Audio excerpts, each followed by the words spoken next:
अंधकार इतना गहरा कि प्रकाश भी उसमें खो जाए, और उसी अंधकार में एक जीवात्मा गिर रही है, यमदूतों के लोहे के पाश में जकड़ी हुई।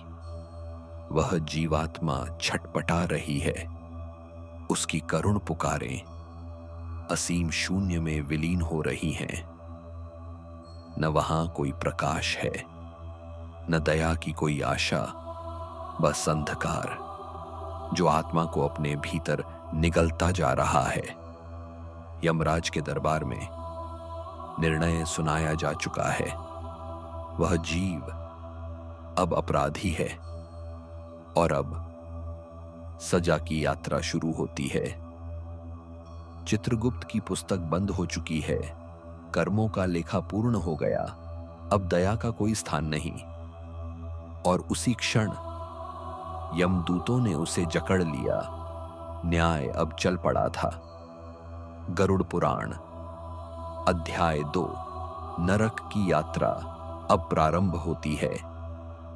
पाप और दंड की वह राह जहां से लौटना संभव नहीं, जिस दक्षिण दिशा की ओर उसे घसीटा जा रहा है, वह मार्ग साधारण नहीं, वह घोर अंधकार का पथ है। वहां न सूर्य का प्रकाश है, न चंद्रमा की शीतलता। आकाश धुएं और राख से भरा हुआ है। हवा अग्नि की तरह तप रही है। हर कदम पर धरती कांटों और तपते पत्थरों से भरी है। वह आत्मा हर स्पर्श पर तड़प उठती है। दूर दूर तक केवल हाहाकार की गूंज है, ऐसी चीखें जो कभी समाप्त नहीं होती। और अचानक अंधकार के उस पार अग्नि की लपटें दिखाई देती हैं, मानो पूरी पृथ्वी जलते हुए दंड में बदल चुकी हो।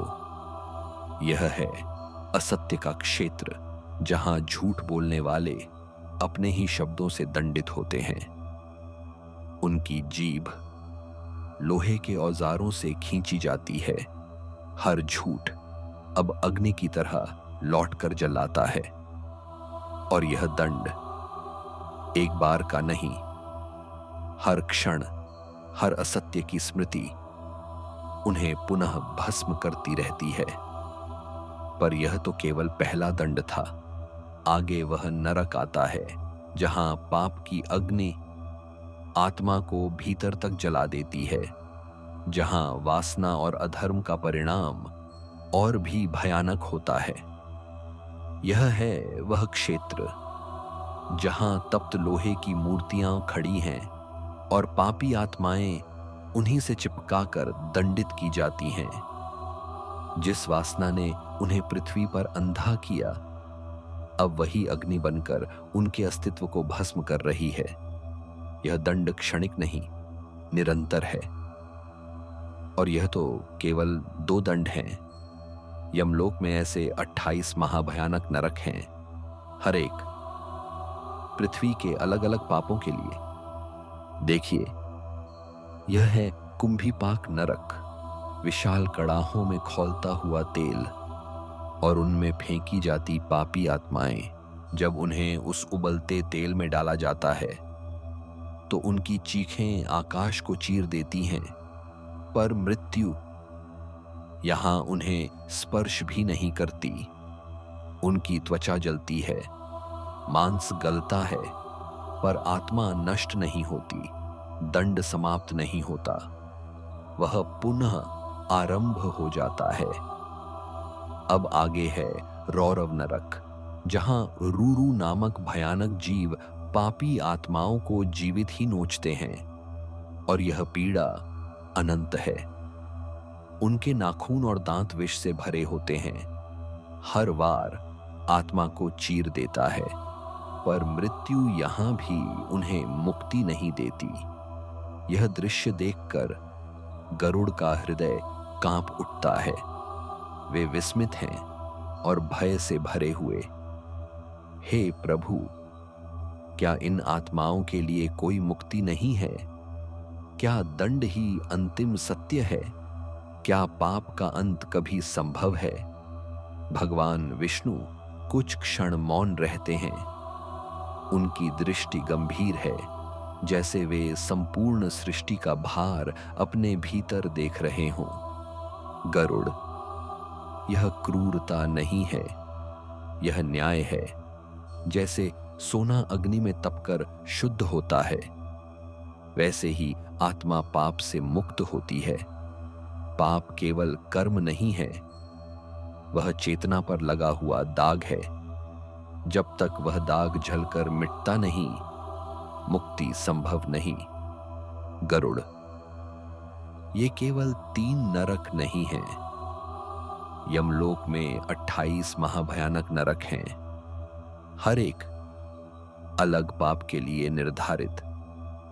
कुछ नरक ऐसे हैं जहां अंधकार स्वयं दंड बन जाता है। कुछ में समय एक युग के समान बीतता है, और कुछ कल्पना से भी परे हैं। और उन सब के बीच वह जीवात्मा समझने लगती है कि दंड बाहर नहीं, उसके अपने कर्मों से जन्मा है। जो अहंकार पृथ्वी पर उसे शक्तिशाली लगता था, वही यहां उसे नग्न और असहाय बना चुका है। सत्ता, धन, प्रतिष्ठा सब यहीं छूट जाते हैं। अब उसे स्मरण आता है हर वह क्षण जब उसने धर्म को छोड़ा था, हर वह निर्णय जिसने उसे इस राह तक पहुंचा दिया। अब वह पहली बार अपने पापों को दोष नहीं देता, न भाग्य को, न दूसरों को। वह स्वयं को देख रहा है। गरुड़, कर्म का नियम अटल है। जो बोया जाता है वही फल बनकर लौटता है। यह सृष्टि अन्याय पर नहीं चलती, दंड प्रतिशोध नहीं है, यह शुद्धि है। जब तक आत्मा अपने ही कर्मों की अग्नि से नहीं गुजरती, तब तक वह प्रकाश को नहीं छू सकती। गरुड़ फिर पूछते हैं, क्या कोई ऐसा मार्ग है जिससे आत्मा इन दंडों से बच सके? क्या कोई उपाय है? गरुड़, मुक्ति असंभव नहीं है, पर वह सरल भी नहीं। सच्चा पश्चाताप और धर्म की ओर लौटना ही उसका मार्ग है। पर पश्चाताप केवल शब्द नहीं है, केवल भय में कहा गया क्षमा नहीं। सच्चा पश्चाताप अहंकार के पूर्ण पतन से जन्म लेता है, और वह दुर्लभ है। जब आत्मा सच में टूटती है, तो वह दंड को शत्रु नहीं मानती। वह समझने लगती है कि यह अग्नि उसे नष्ट नहीं कर रही, बल्कि शुद्ध कर रही है। जब भीतर से पश्चाताप जन्म लेता है, तो आत्मा स्वयं अपने कर्मों का सामना करती है। वह भागती नहीं, वह दोष नहीं देती, वह स्वीकार करती है। और यही स्वीकार दंड को परिवर्तन में बदल देता है। नरक में समय वैसा नहीं चलता जैसा पृथ्वी पर चलता है। वहां एक पल एक युग के समान प्रतीत होता है, और हर युग आत्मा को उसके सत्य से सामना कराता है। और यह सब केवल कुछ नरकों की झलक है।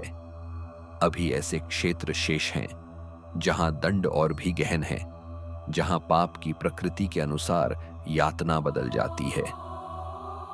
गरुड़ समझने लगते हैं कि यह कथा केवल भय की नहीं है, यह चेतावनी है। यह जीवित मनुष्यों के लिए संदेश है कि कर्म ही भविष्य का निर्माण करते हैं। यह कथा केवल उस जीवात्मा की नहीं है, यह हम सबके लिए है। हर विचार, हर निर्णय, हर कर्म कहीं न कहीं अंकित हो रहा है। गरुड़, जो मनुष्य धर्म को हल्के में लेता है, वह समझ नहीं पाता कि न्याय विलंबित हो सकता है, पर टलता नहीं। कर्म का फल निश्चित है, पर हर आत्मा का अंत एक जैसा नहीं होता। कुछ दंड के बीच ही टूट जाती हैं, कुछ पश्चाताप में जलती हैं, और कुछ प्रकाश की ओर मुड़ने का साहस करती हैं। जब आत्मा सच्चे पश्चाताप में प्रवेश करती है तो नरक भी उसका शत्रु नहीं रहता। वही अग्नि जो दंड थी, शुद्धि का साधन बन जाती है। गरुड़ दंड अंत नहीं है, वह एक प्रक्रिया है, आत्मा को उसके वास्तविक स्वरूप तक ले जाने की प्रक्रिया। पर यह मार्ग कठिन है। नरक में समय धरती जैसा नहीं होता। यहां एक एक क्षण एक युग के समान लगता है और आत्मा समझने लगती है कर्म का वास्तविक भार। वही आत्मा जो पृथ्वी पर अहंकार में डूबी थी, अब पूर्णतः टूट चुकी है। न पद का घमंड, न धन का अभिमान, सिर्फ पछतावा। और जब आत्मा सच्चे हृदय से स्वीकार करती है, हां, यह सब मेरे कर्मों का फल है, तभी भीतर एक नई अग्नि जन्म लेती है, प्रायश्चित की अग्नि। धीरे धीरे वह पाप जो आत्मा से चिपका था जलने लगता है। नरक की यातना अब शुद्धि का साधन बन चुकी है। एक समय आता है जब चीखें थम जाती हैं, यातना शांत हो जाती है और आत्मा पहली बार स्वयं को देखती है। पर गरुड़ का प्रश्न अभी शेष है। क्या इस यातना से मुक्ति संभव है? क्या नरक अंतिम सत्य है या यह केवल एक द्वार है? भगवान विष्णु गंभीर स्वर में कहते हैं, नरक दंड नहीं, शुद्धि का क्षेत्र है। पर यह मार्ग हर आत्मा के लिए समान नहीं होता। अब आत्मा शुद्धि की अग्नि से गुजर चुकी है, पर उसकी यात्रा अब भी समाप्त नहीं हुई। अभी उसे समझना है पुनर्जन्म या मोक्ष का सत्य। क्या आत्मा सभी पापों से मुक्त हो चुकी है या अभी उसे और परीक्षाओं से गुजरना होगा? क्या नरक के बाद वास्तव में प्रकाश है? गरुड़ पुराण की यह यात्रा अभी और गहरी होने वाली है। अगले अध्याय में हम जानेंगे क्या आत्मा पुनर्जन्म पाएगी या मोक्ष की ओर बढ़ेगी। यदि आप इस रहस्यमयी यात्रा के अगले चरण के साक्षी बनना चाहते हैं तो हमारे चैनल को सब्सक्राइब करें और बेल आइकॉन दबाकर इस दिव्य गाथा के अगले अध्याय की सूचना सबसे पहले प्राप्त करें। तब तक के लिए सत्य के मार्ग पर चलें, अपने कर्मों को शुद्ध रखें। धन्यवाद। जय श्री हरि।